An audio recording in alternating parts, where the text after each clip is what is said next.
আমি এই বিষয়ত আমি অজ্ঞাত, আমাক কোনো ধৰণৰ নোটিছ দিয়া নাই। অকস্মাত আজি তেওঁলোকে উপস্থিত হৈ ভাঙিলে, গৰিহণা দিছোঁ, দুৰ্ভাগ্যজনক। আজি কোচ ৰাজবংশীসকলৰ এটা জাতীয় অফিচ, ঐতিহাসিক কমতাপুৰ ৰাজ্য গঠনৰ দাবীৰ অফিচ, আৰু এই কমতাপুৰী উন্নয়ন সমিতিৰ অফিচটো আজি জিলা প্ৰশাসনে কোনো ধৰণৰ আগতীয়া জাননী নিদিয়াকৈ উচ্ছেদ কৰিলে। আমি মানি লৈছোঁ যে তেওঁলোকক মাটিৰ প্ৰয়োজন হৈছে, চৰকাৰী কাৰ্যালয় কিবা হ'ব, আমাৰ ক'বলগীয়া নাই, কিন্তু তেওঁলোকে আমাক অৱগত কৰিব লাগিছিল, যিহেতু আমাৰ ৰেজিষ্টাৰ অফিচ এটা। হয়েৰেছ সেই মাটিতে বিভিন্ন আছে, কিছুমান ক্লাব আছে, কি আছে, যাৰ কোনো ৰেজিষ্ট্ৰেশ্যন নাই, তেওঁলোক কিন্তু আজি বহি আছে। বঙাইগাঁৱৰ বিভিন্ন ঠাইত আজি বিভিন্ন ধৰণৰ কাৰ্যালয় আছে, অফিচ বহি আছে, কিন্তু তেওঁলোকৰ প্ৰতি প্ৰশাসনৰ চকু নাই। একমাত্ৰ কমতাপুৰী উন্নয়ন সমিতিৰ অফিচটো আজি তেওঁলোকে উচ্ছেদ কৰিলে, দুৰ্ভাগ্যজনক।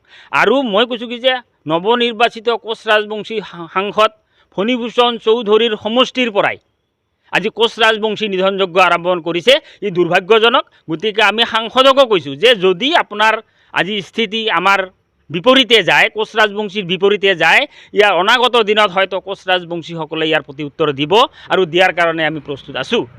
আৰু প্ৰশাসনকো মই কৈছোঁ যে আমাৰ অফিচ ভাঙিছে, আমি মানি লৈছোঁ, চৰকাৰী কাৰ্যালয়ত চৰকাৰী অফিচত ভাঙিছে, আমাৰ কোনো ক'বলগীয়া নাই, কিন্তু বঙাইগাঁও আন আন ঠাইত থকা চৰকাৰী মাটিত থকা অফিচ অতি শীঘ্ৰে উচ্ছেদ কৰাৰ কাৰণে আমি জিলা প্ৰশাসনক অনুৰোধ জনাইছোঁ।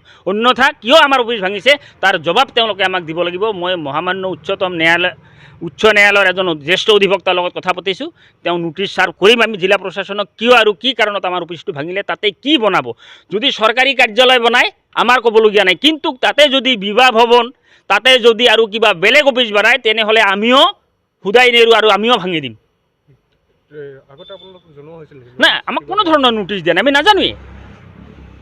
দুৰ্ভাগ্যজনক, আজি জাতিৰ অফিচ এটা তেওঁলোকে ভাঙি দিব, সেইটো দুৰ্ভাগ্যজনক।